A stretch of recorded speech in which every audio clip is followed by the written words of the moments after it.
Yes, here we are on live. Hello. Hello, everyone.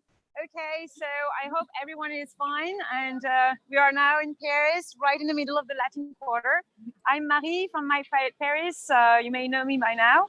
We're doing this type of video every week, every Saturday. So today we have a special guest. She's Christina. Christina, nice meeting you all. So Christina is a local expert. She's a guide from My Paris, and today with her we're gonna do and today we're gonna do a special literature tour.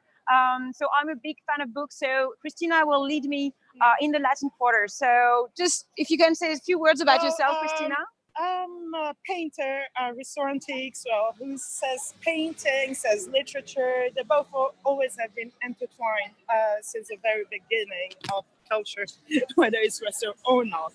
Okay. So one of my favorite tours of Paris, actually. And we're starting here, Place Contrescarpe. Okay. So Place Contrescarpe is on the hill Montagne Sainte-Geneviève, and it's a really beautiful place. So we can maybe do a little tour around. Yes. Okay. We So should. let me show you. Maybe some of you guys can tell us in the chat if you've ever been on this Place de Contrescarpe, which is full of nice cafes. You can see a lot of people are outside today. It's a beautiful day. So we're very happy to be with you guys on this lovely square of Place Contrescarpe. And we're gonna go. Where are we going, Christina? Yeah. Okay. There's a few things I really want to say about this square. Okay. We have Rue Mouffetard, which is ancient Roman trade road. So which means that this square here has been a cultural crossroads since the Roman times.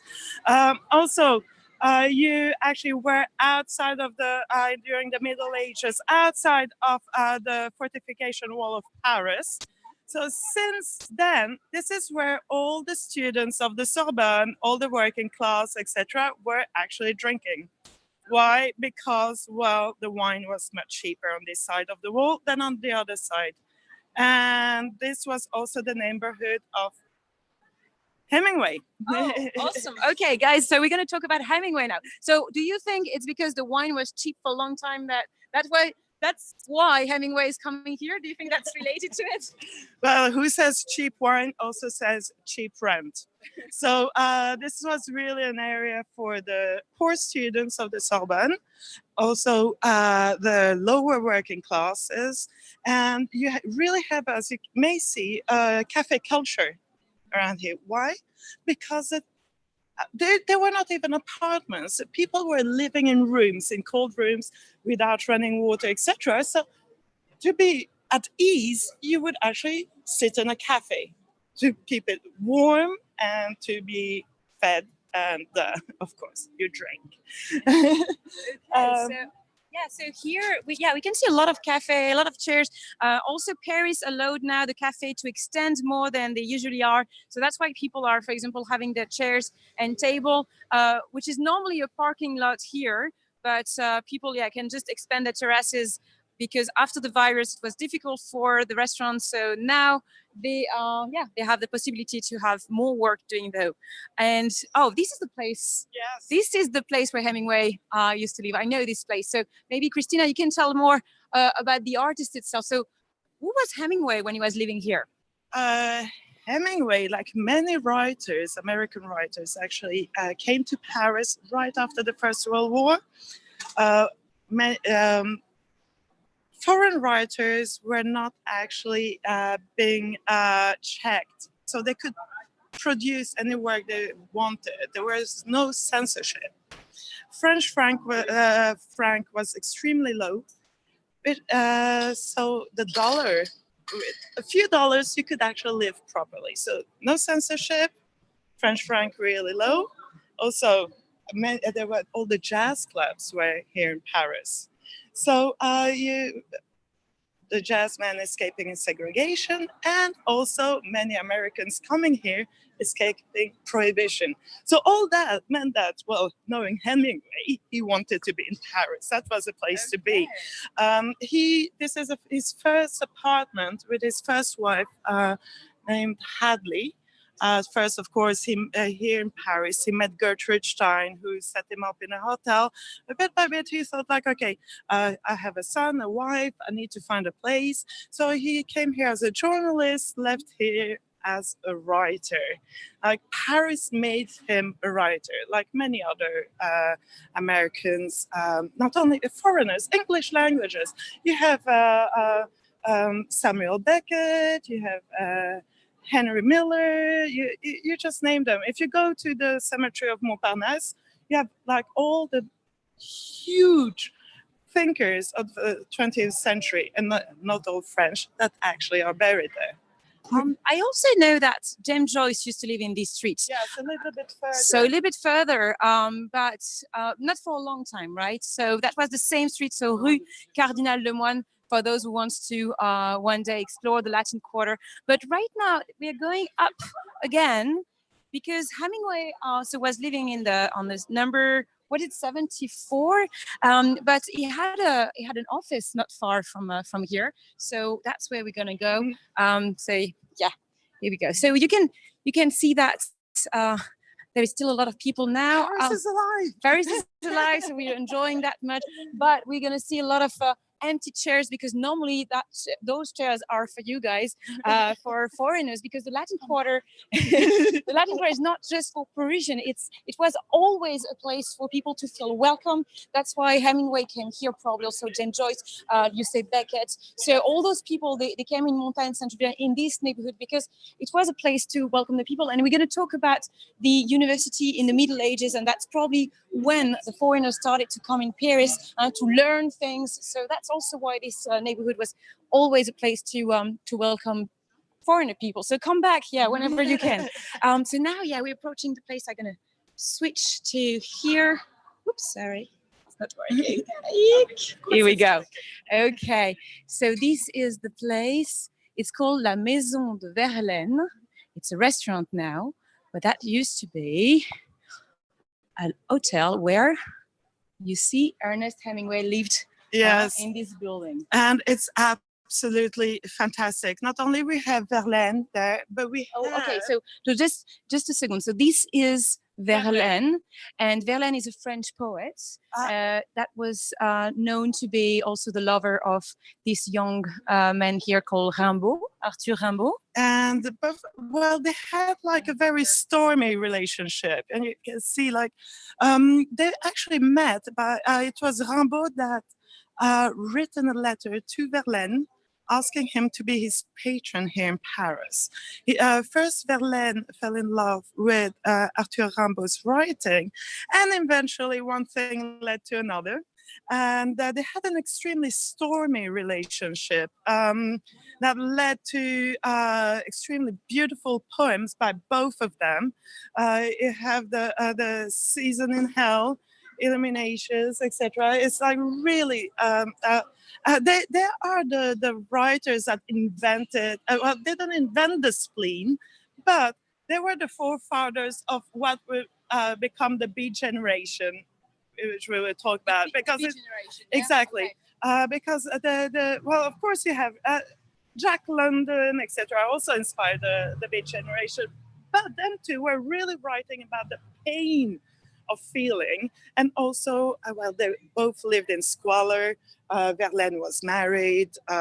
He was in love with a man that was 10 years younger, shot him. They didn't wound, he only wounded him, but you know, they were like kind of like, so if you don't know about them, go and read about it. I believe there's a movie as well. The movie is with DiCaprio, Leonardo DiCaprio, and it's very interesting. It's called Total Eclipse. It's from 1995, and and so Ernest Hemingway. Let's have a look. So we have a picture in this living here. So what is quite fantastic, he always lived above or worked above or in a cafe. Okay, so the cafe was like the place to be for him. You can actually see the difference, his looks when he was actually arrived here as a young man, and how quickly he actually You know, like too much alcohol is not good. Okay, so we know that Hemingway was a drinker. For sure. He was an amazing writer, but also a drinker. The most difficult part of talking about Hemingway in the Latin Quarter is finding out where he didn't drink. Okay.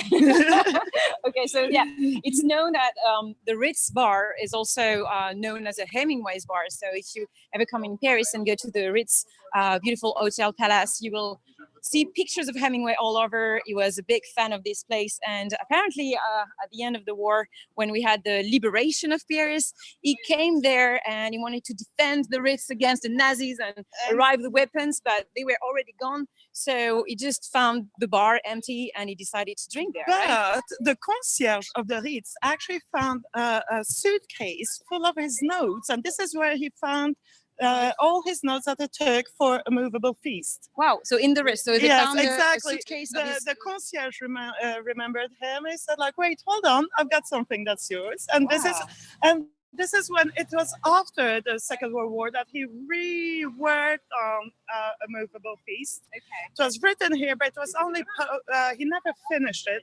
It's his daughter who published it after his death, his suicide. Yes. So. Probably you know this novel that we're talking about is called The Movable Feast of Paris est une fête, Paris est une fête in French. So it's a book that is more like anecdotes about Paris, about when he was young and he was poor and he had to almost chase the pigeons in the Luxembourg Garden or things like that. Oh, we have a question. Just see Sylvia Garcia saying that her favorite writer is Balzac. And actually, this is in this neighborhood that in the Père Goriot, you have the Vauquier's pension. Oh, okay. So that would be a great neighborhood for you to visit as well. Okay, so Balzac, who do we have that? So we have Fitzgerald. Okay, so Hemingway and Fitzgerald were very good friends, but Fitzgerald was a little bit more, at the beginning, exactly. But he had more money. So he was living in a neighborhood that is more on the other side of the Luxembourg Garden. So here we are, let's say on the top of the hill, and Fitzgerald was more by Montparnasse, which was like the cool area in the 20s. This is where you had the Select, you had, it was really the Champagne, the Flapper Girls neighborhood. As I said, loads of jazz. Josephine Baker was entertaining back then, Kiki de Montparnasse. So it was like the swoosh area. Here it was really like for the Bohemians, which is now is called Bobo. But back then it meant like, you were. So for those who don't know, so Bobo means Bohemian mixed with bourgeois. So Bohemian with money, basically. And also one writer that was living in this neighborhood was, The Animal Farm. Come on, I've got like this. So many writers yes to live here. So yeah, I'll call you tonight to tell you. Yeah, we're going to talk about, we're not going to go there, but Oscar Wilde also lived in Paris for a little while. So he was more in the Saint-Germain-des-Prés neighborhood. We also have, I don't know, like you say Gertrude Stein. So that's a very known one. Who also lived in a posher area of the Latin Quarter on the other side of the Luxembourg Garden. She used to hold salons. The people that had money were not hanging out in cafes. They were holding private salons, gathering intellectual writers, artists. And then you have the ones that, without the money, that were gathering in cafes. And that was also a very interesting time for American literature in Paris, because you had Americans from complete different backgrounds that were meeting in the same cafes, eating the same dishes, sharing the same wine, something that didn't happen back then in the States. So great exchange, also with the French intellectuals that were extremely interested and attracted by the new world that was happening in the States. So it was a great mix and match.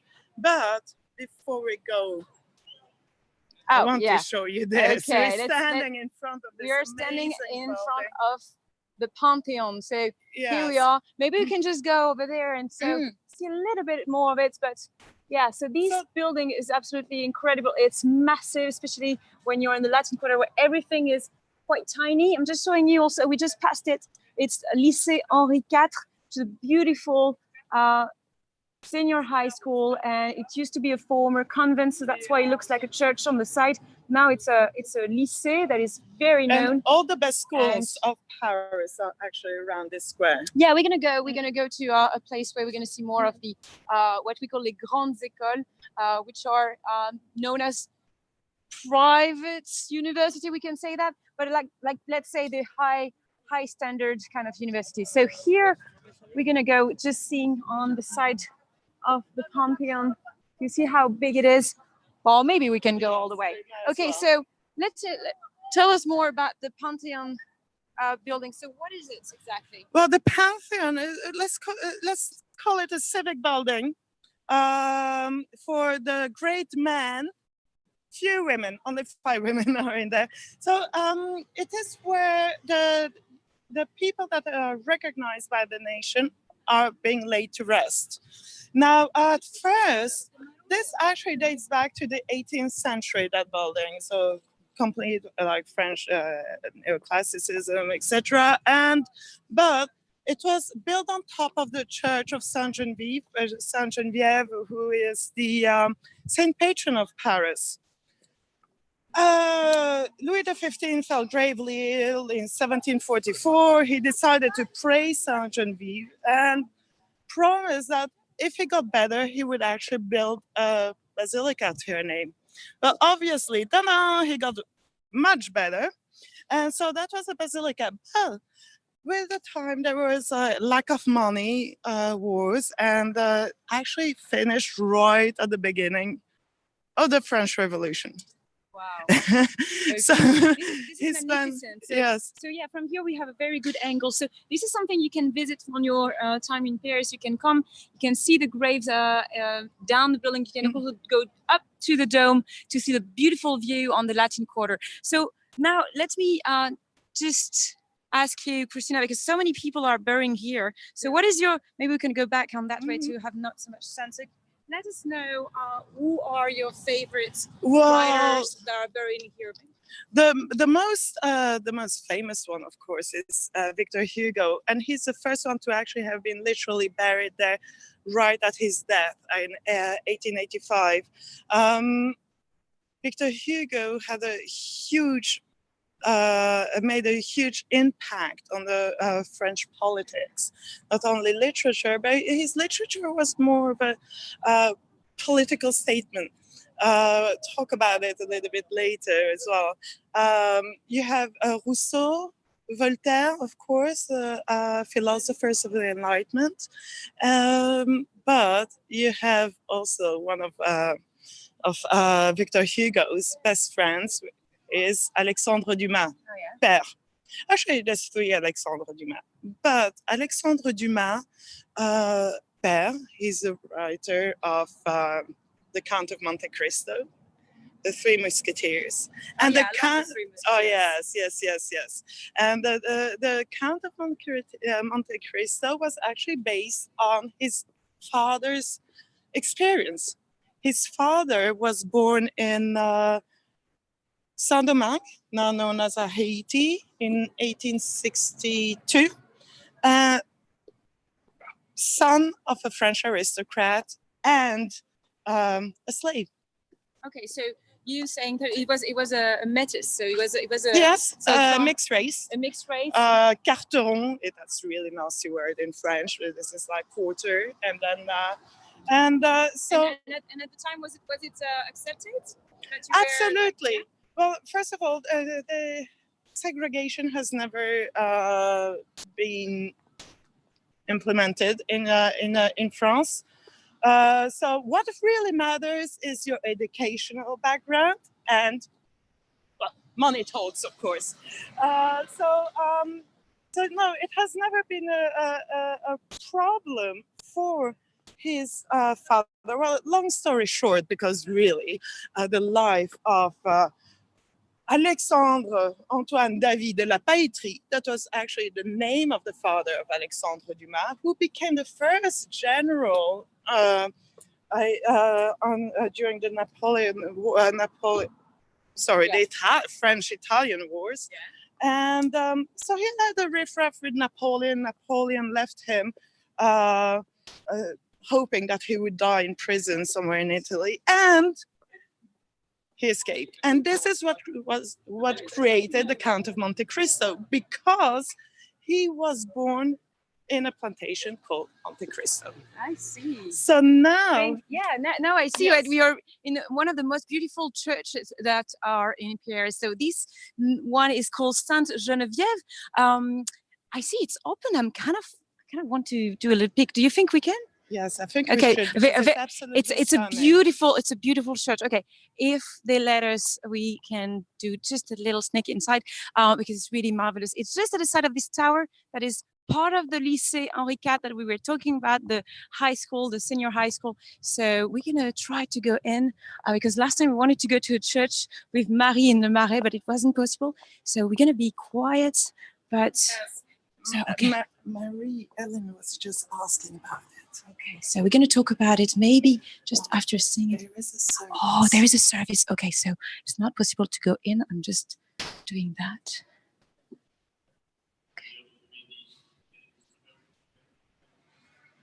Okay. Okay, so it's not possible for us to go in as there is a mass. Apparently, there is masses all the times in Paris because last time it was the same thing. So this church is beautiful, and inside you have something called a jubé, which is a beautiful stone separation that is made in the churches, and we don't see that anymore. So if you have the occasion to come here once, go in Saint Geneviève Church. You have there the grave of Saint Geneviève. Maybe I'm going to show you how it's spelled for some of you.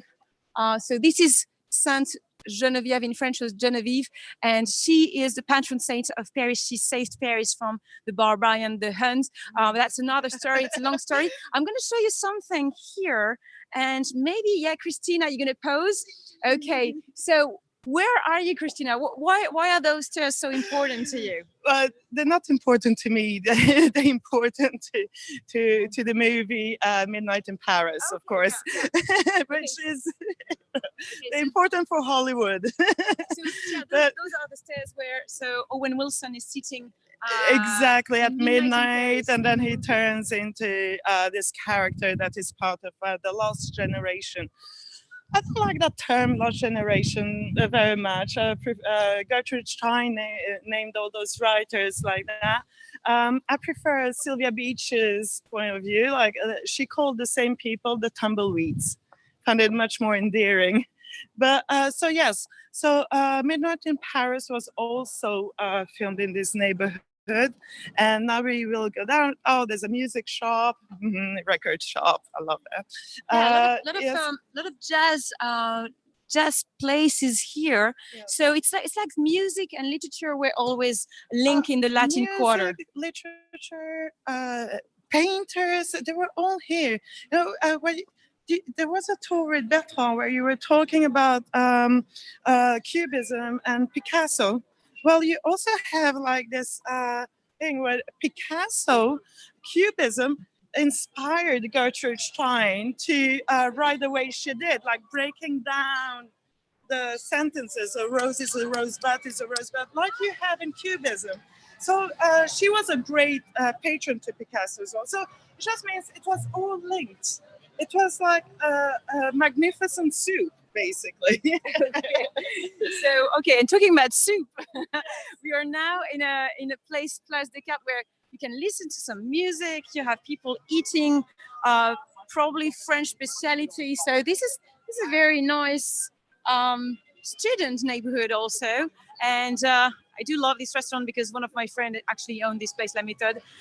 But yeah, around here you see how beautiful it is, and we are just in front of École Polytechnique, and we wanted to let you know how important the Latin Quarter is for students because, you were talking about cheap wine, but it's also the place where you can do the best.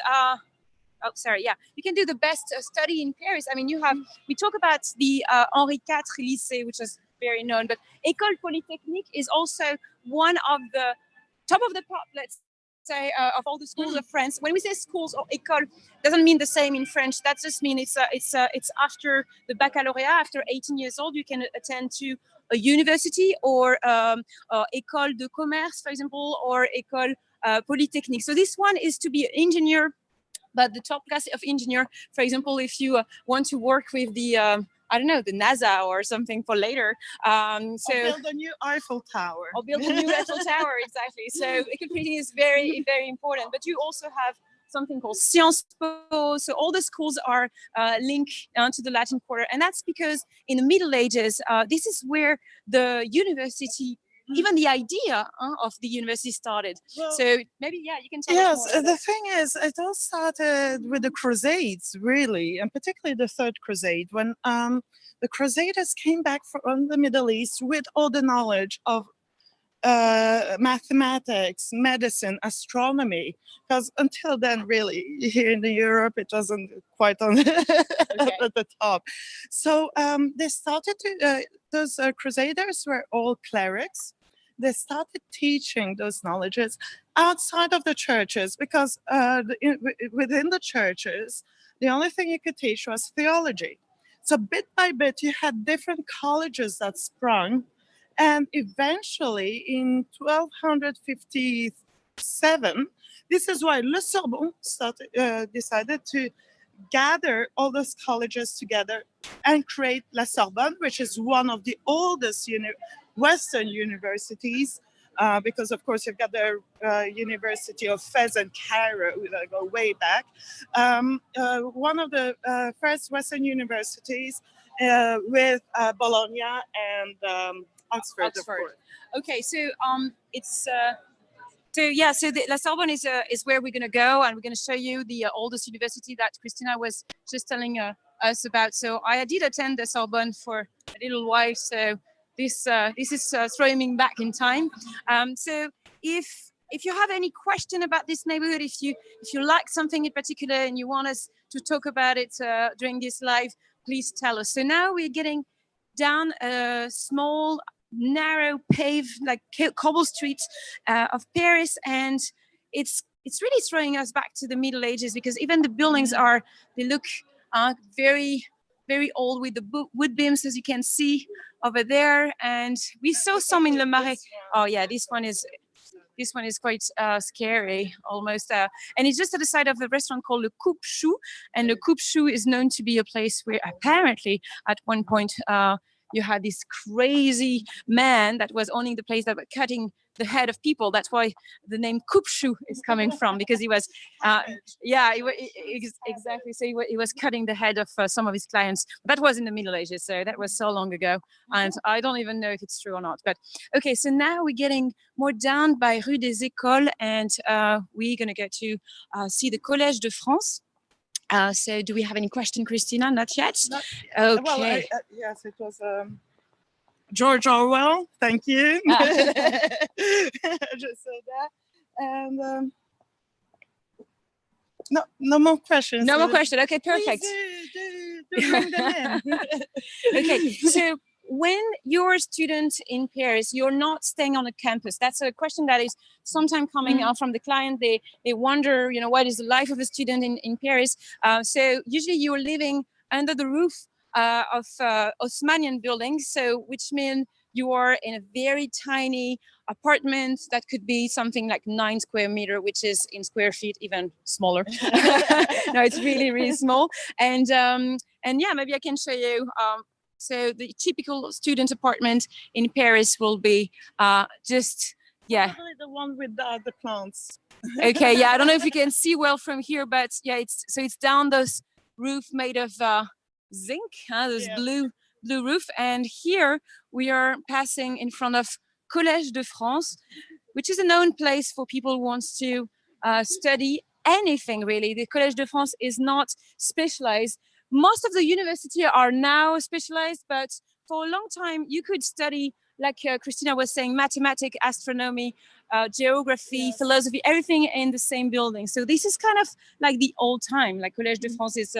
What I really like to say about Collège de France is that you could actually you can still attend lectures. You don't get the grades for it, but for a very, very cheap price. So even another friend who actually went to do attended lecture of quantum physics. Okay, so you in his own spare time. But I think it's something like 15 euros for a semester. It's something really stupid. But you can also, they have podcasts. So you can follow the lectures. And this is one beautiful thing about Collège de France as well, that although it takes time and a little bit of effort to get through it, but it is accessible to everybody. Okay, so that's another question that sometimes people are asking about the student life. So we don't pay fees to attend the typical universities. For example, a year in La Sorbonne will just cost you the price of your social health mutuelle, sécurité étudiante, and that will be something like, I don't know, maybe 100, 200 euros per year. So I know in the United States it's not like that. You can tell us in the comments how much is a year in United States university. But yeah, we know in France we're very lucky. Don't really tell us. Oh, we're just passing in front of Dante. It's a beautiful statue of Dante, the Italian poet that wrote the Inferno and but he's not only a poet; he's also a philosopher. Really, he invented the concept of purgatory. Yeah. So that came into the Western Catholic religion. So very interesting persona. I'm not sure he did it purposely, but at the Sorbonne, you actually around here, you've got plenty of philosophers. You have him. You also have Descartes. Okay, so this is La Sorbonne. So it's a very large building that is taking almost the entire street. You see the green tower. That's part of it, and it's extending until over there. So over there, that's the end of it. And we're just going to see this side of La Sorbonne. So you were saying that Descartes attend here, Sartre also. And yeah, Sartre and de Beauvoir, they actually met at the Sorbonne in the late 1920s. And this is where they started their... could you say love affair or let's say a relationship, whether professional and intellectual relationship?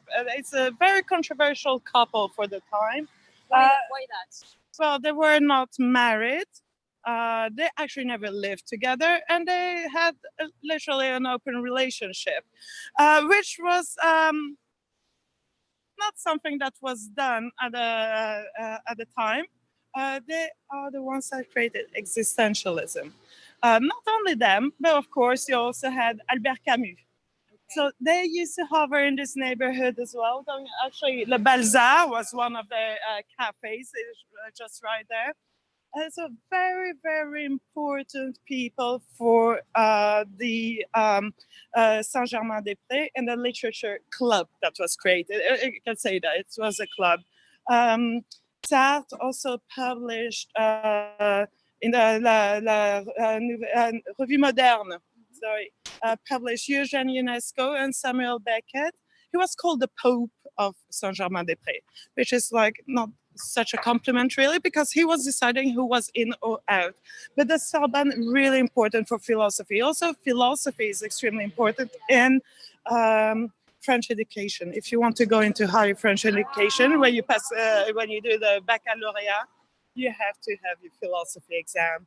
And here we are in front of the main entrance. Yeah, we just saw the La Sorbonne, so it was just written there. And we're talking about philosophy, and there is this statue here. Montaigne. So come with me, Christina. Yes, and we must touch his shoe. Okay, so I don't know if you can see well, guys. So there is a shoe just behind us, and the shoe belongs to this man. So this is Montaigne. This is a great philosopher that is kind of the guardian of La Sorbonne. It's just in front of the building that we just saw. And why are we touching the shoe? Well, it brings you luck before you have an exam. we should have started the tour here actually. But Montaigne is a very like a legend for the students. Yes, it is. But one must know that whenever you write an essay, it's thanks to this guy. Thank you, Montaigne. He written the essays. Essayer in French means trying. So he revolutionized the way of learning and teaching. He believed that the only thing that is certain is that nothing is certain. So he inspired the existentialists as well. He was the first man. We are in the 16th century that actually written against. He believed that everyone was equal. That he written against slavery. He was also he believed that we were equal to animals. And he was actually vegetarian. Oh, interesting. Well, speaking about animals, there is one statue here that is pretty interesting. So a lot of people also asking why the Latin Quarter is called Latin Quarter, and they think it's because it's the Latino place where Hispanic people are living. Mojitos. But no, actually, no mojitos. I'm sure we can find mojitos around here. But so, yeah, let's tell about this statue. So it's coming from Rome. So from Italy. Yes, it was given to France in the late 1980s, I believe, or somewhere there. Because, well, where we started was the outskirts of Lutetia. There was the arenas, but so here... that's the ancient name of Paris. Yes, Lutetia. exactly. And right here, which is now Hotel de Cluny, actually you had the Roman baths. And you still have the ruins of the Roman baths. So this is actually, it is Julius Caesar, 52 BC, that Paris was really created. You had first the Romans took over the land of the Parisi, which was a tribe that was living here. So yes, the Latin Quarter, not only because of the Romans, but Latin was a common language that everyone used while they were in colleges and later at the University of the Sorbonne. People came from all over the Western world, and it was a common language that they had. So Latin was still at school. If you really want to go to Polytechnique, you have to read Latin. Okay. So it's just like, and here you have Hotel de Cluny, who they actually, an order of Cluny, a religious order, extremely wealthy, and they actually created a college that was on Place de la Sorbonne a little bit further, where we will take you when you're here. Okay, so that's known as the Museum of Middle Ages. So it's Musée de Cluny. You can look for that one. They are now under. Some of the parts are under restoration. It's also known to be a place where you can appreciate the beautiful tapestry of the Lady and the Unicorn that is also known to be part of Harry Potter films. For some of you might be fans.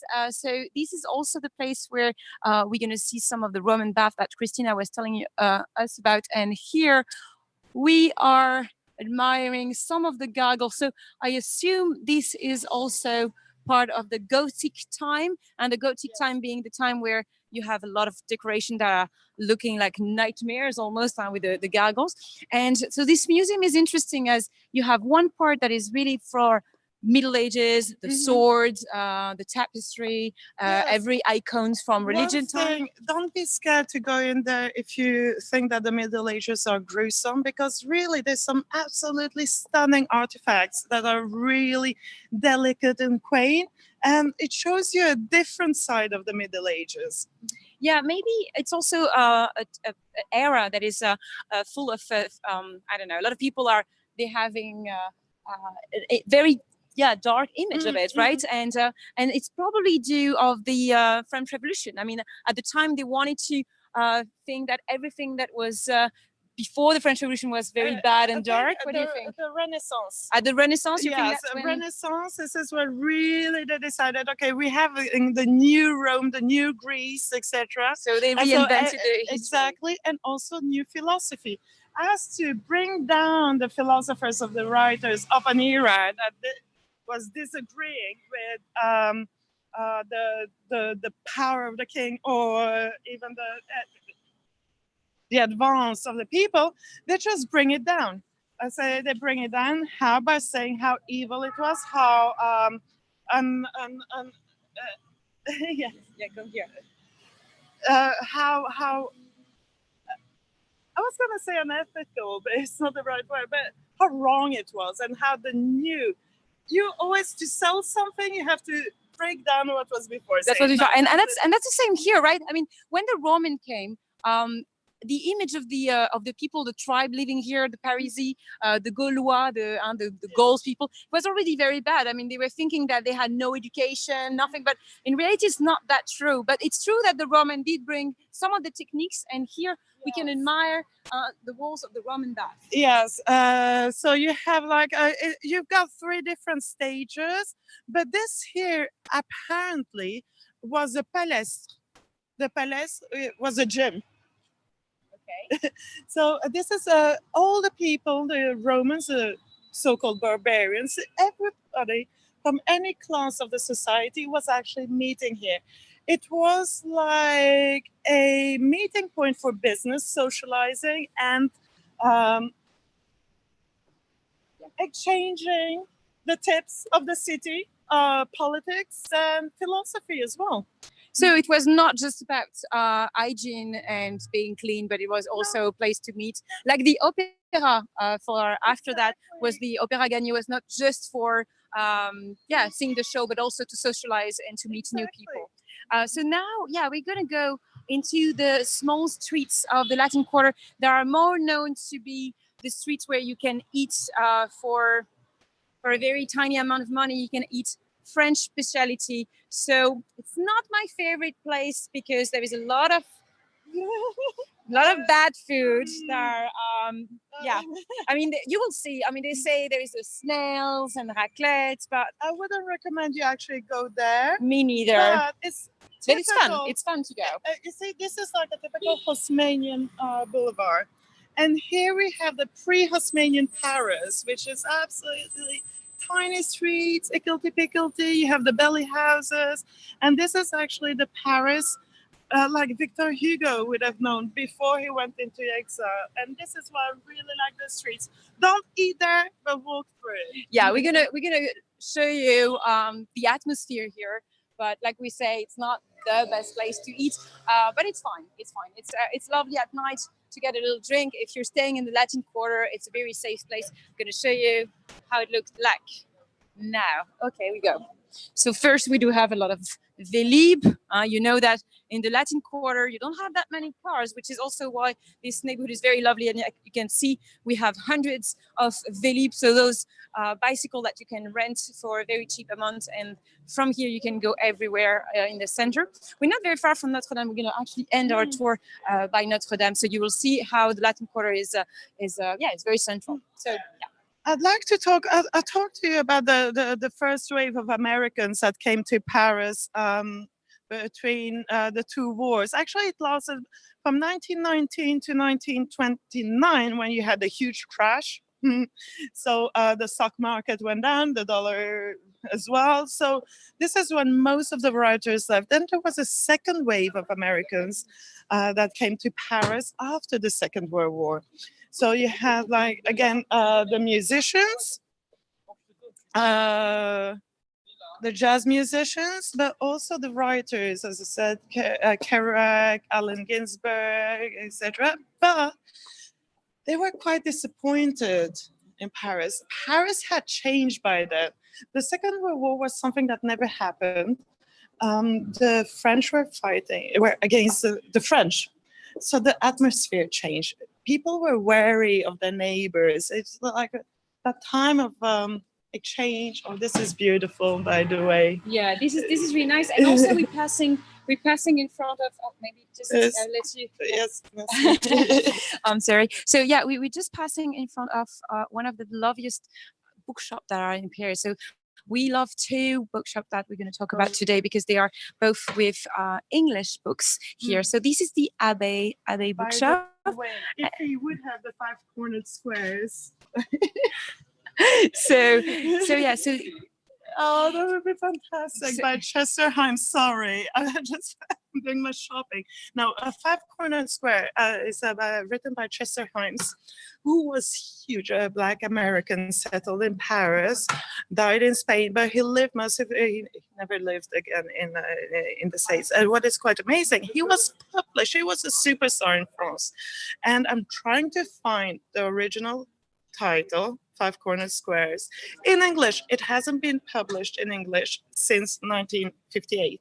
I can find it in French, no problem. So it also means like how the French embrace American culture. That's very interesting. So it's true that here it looks tiny, but it's full. It's thousands of books. It's really like, to me, it's like Harry Potter kind of library, because it's all over the place. You can see how it's going all the way to the top of. Do you mind if we come in? Yeah. Very good, and it's really lovely. It's better the one you're looking for. It is like that. It's absolutely fantastic. It's just to bump into a bull in love with a book and live with it. It's true that in those type of library, yeah, you just like go with the flow, go with the instinct, just grab something, and and be happy with your night. Oh, yes. We were talking about these books just earlier. The Divine Comedy from Dante. It's fine. It's okay. So here we are, having beautiful collection. Oh, you found it! No way! Not that one. I want Five Corner Square. This is the Five Corner Square. It has a different title in England from the one in the United States. Oh, so if you don't mind the fact that it has a different title. No, I don't mind as long as it's the right book. Okay, so Christina just found the book she was looking for so many times. Thanks to the nice owner. Thank you very much. And the Five Corner Square, yes, it hasn't been $13.95. Want a paper bag for that? No, that's absolutely fine. So that's fun. So on live, Christina found the book she was looking for from a long time. That's awesome. So I think I'm gonna let you there. You're gonna read it, right? No, I'm kidding. Okay, now we're gonna continue. She's just so excited. With pleasure, perhaps. So they're talking about the fact that tomorrow there is the Festival of Music in Paris, Fête de la Musique. So it's going to be fun all over Paris. You're going to have a lot of people playing songs, having little bands. So okay, that was a good catch. Bravo, Christina! You find your book. Thank you very much. See you another time. Bye bye. Ciao. So guys, look for the Abbé bookshop online. You see the guy is absolutely fantastic. You can find anything that you're looking for. It's very nice. What's great is in those tiny bookshops, you just ask and they find it. They know where they live in there. They're like literally the bookworms. And why there's so many bookstores around here? Why would you actually go and buy on Amazon? Yeah. If the people don't have it, just ask them. They order it for you, and you'll have it. Yeah, definitely. So Amazon is not very big in France, but to fight against it, let's say, yeah, we have to continue going to our bookshop. So the bookshop is located in a street called Rue de la Parcheminerie. I just show you that. Parchemin is the old paper, like the old type of paper that is used since the Egyptian time. And so that just to say that for a long time they were making paper in this neighborhood. But now we're gonna have beautiful church to look at. Another one. So this one is Saint-Séverin, and maybe I can show you on the side the Charnier. So before, people were when they died, they were put here. Before they go to the cemetery, their corpses were just held here. So that's why it's called a Charnier. We don't have many charniers left in France. So. No, not well. You do south of France or like on the road of Saint-Jacques-de-Compostelle. Quite a few bits, but no. And what is quite amazing, this is where in the 15th century, in 1451, there was a first surgery. Oh, okay. Done on a prisoner, of course, and it was like for kidney stone or something really gruesome, and it was done in the cemetery. So if the guy would pop, he would actually be pushed directly into the wall. So that was also part of studying the medical studies, trying to find testing, and the guinea pigs were the people. Wow. Okay. But also, yes. So the jazz. Yeah, we do have a little jazz. Okay, we could just pass there, enjoying the jazz. Here we are in the Latin Quarter we were talking about, which means those streets with a lot of restaurants that are not very good, but fun to look at.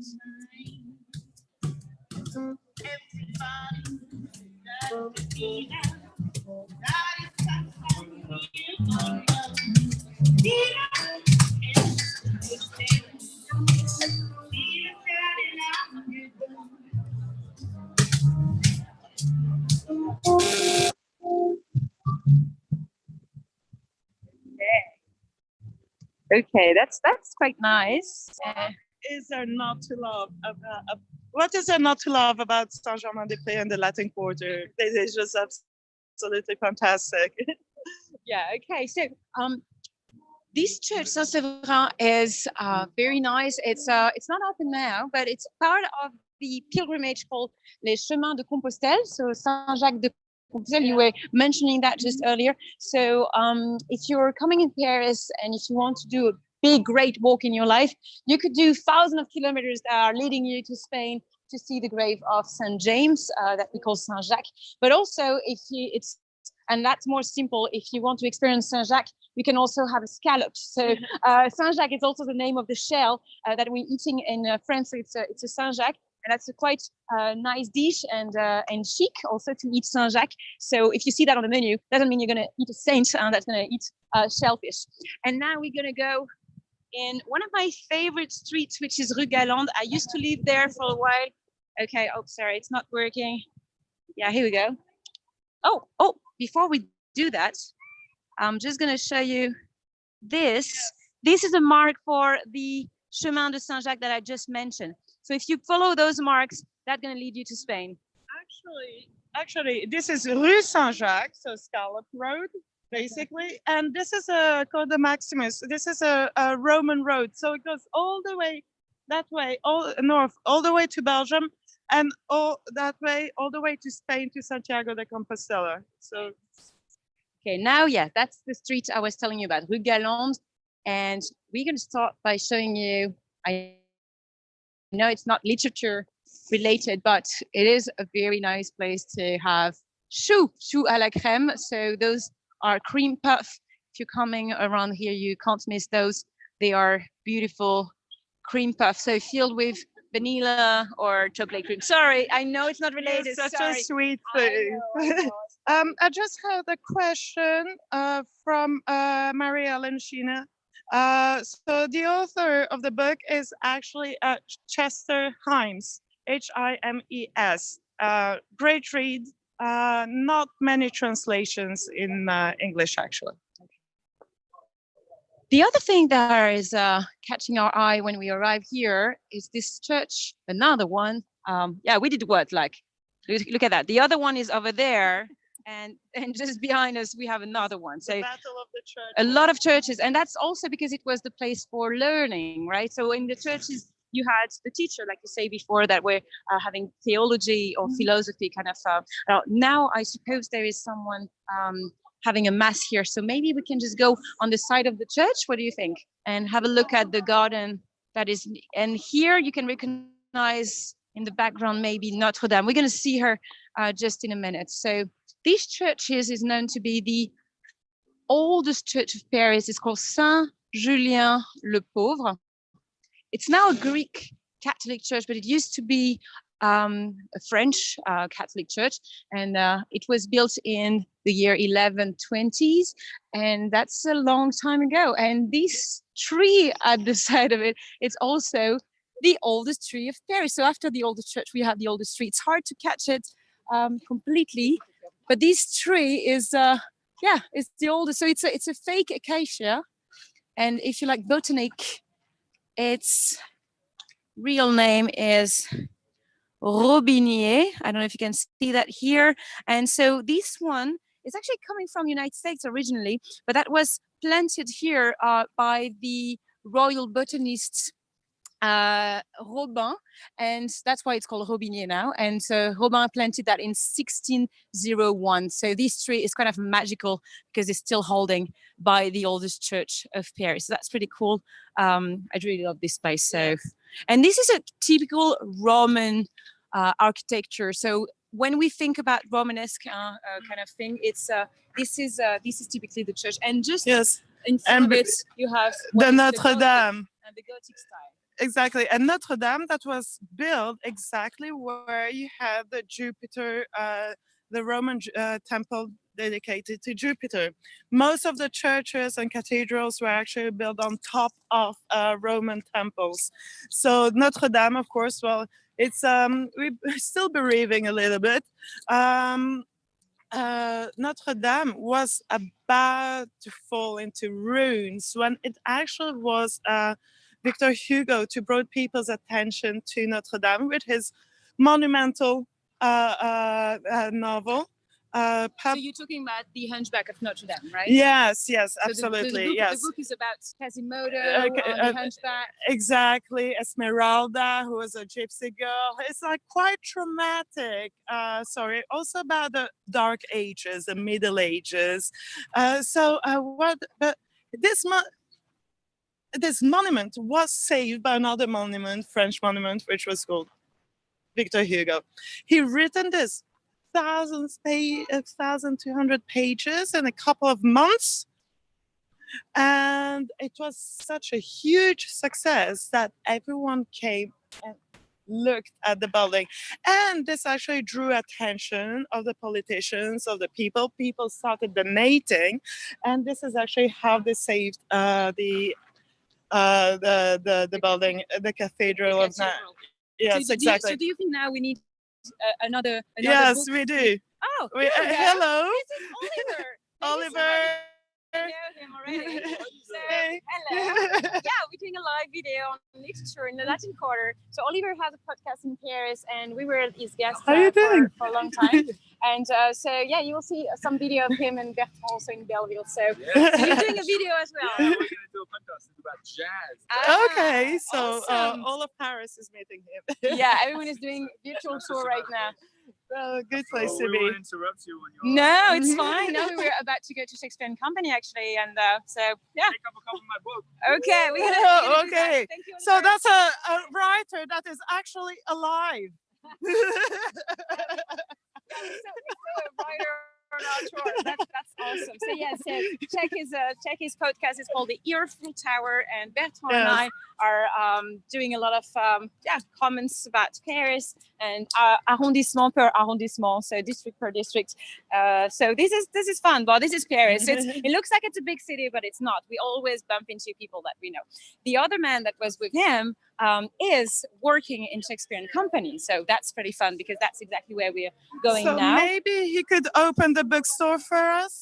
Yeah, the bookstore is closed at this hour, but we're gonna still have a look at it. So before that, so Shakespeare and Company has a cafe now. So Shakespeare and Company cafe, and then you have the bookstore here that is divided in two parts. So this part will be for the rare books, the antiques, and here that's the classical one. But as you can see, some of works are happening here. So let's focus on this one and this building. So Shakespeare and Company, for some of the people that are big fans of Hemingway, they heard about Shakespeare and Company, but not this one, the one that was in the Odeon neighborhood.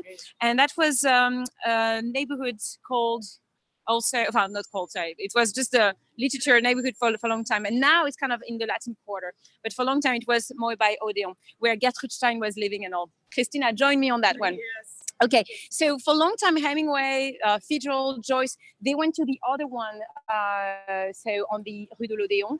And in the 50s, so the other one closed. In the 50s, someone else came here and decided to have a bookshop that was kind of in the same idea. It was not named Shakespeare and Company at first, but then they asked if they could use the same name. So that's what happened, He right? was given the name. Yeah, Actually, he yeah. was given the name by Sylvia Beach, actually, who never had the strength to reopen her bookstore after the Second World War. So George Whitman.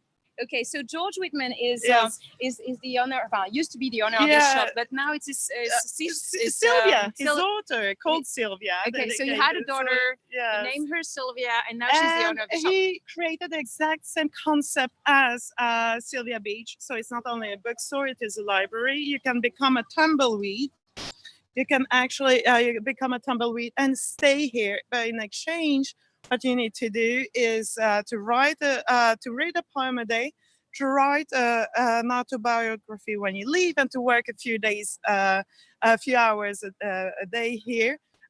And you could actually live, work, and produce your own path to all the writers. Also, this is where you had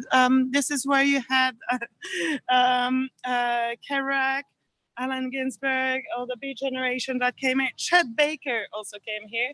They actually have a jazz club not a little bit further down. So great bookstore as well. You can just sit here for hours and people won't bother you. Also, they're really helpful. And they also hold readings. So you can follow them on podcasts, great thing to do. And I believe they just opened a few months ago. They opened in New York as well. Yeah, so if you're coming here, it's kind of in the Abbé bookshop is the same idea. So you can just like bump into a book that you're gonna love and hold on for your entire life. But if you do come here, they're also gonna stamp the book that you just bought with a special stamp with the head of Shakespeare and saying that you're on ground zero in Paris, because that's also where we are in the center of Paris. So come over there. So we're gonna stop and we had a beautiful walk thanks to Christina. We saw so many things, but of course during classical literature tour, we are holding like 2 hours, 3 hours, 4 hours if much more things to see. This is Paris is a novel, is a book. It's true. No matter what mood you're in, you can just pick up another page. So yeah, Paris is a book from Hemingway book. You can know that Paris is a movable feast. So we're gonna let you, because this is actually pretty cool. I'm gonna show you where we are. So here, a little bend. So it's kind of cliche, but that's Paris, isn't it? Being in a cliche.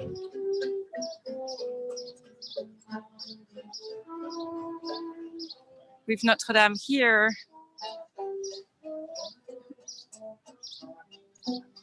Okay, so it's time to say goodbye. If you want to help us, you can tip your guide. You can see the link below the video. You can follow us. You can just subscribe to our channel. If you have other questions, it's now or never.